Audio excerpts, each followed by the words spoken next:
Hello, New York.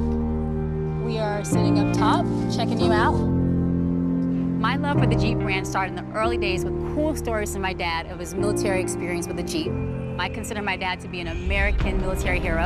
He was in Desert Storm, and he had to drive a Jeep Wrangler. It was camouflage painted, doors were off, and then he also talked about how he could go mountains and hills and cool off-roading. It was so fascinating to me to know how the Jeep has been around for so many years, to know that back then the Jeep was used for such a tough and challenging task to serve our country.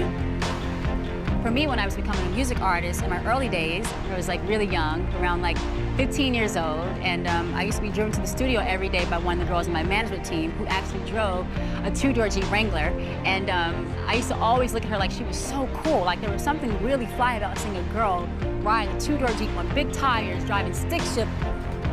And the day came for me to go to the dealership. I got my two-door Jeep Wrangler, all black, and I put some big Mickey Thompson tires on it.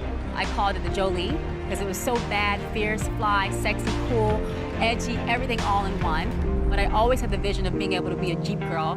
So I think a Jeep girl is pretty cool, and it's been a very special car for me since I've had it. And I've also used it in my music videos.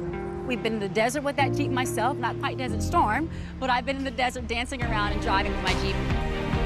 My love for the Jeep brand started in my early days from cool stories from my dad to the days of me pursuing my music career and becoming an entertainer. The Jeep is still a big part of my family.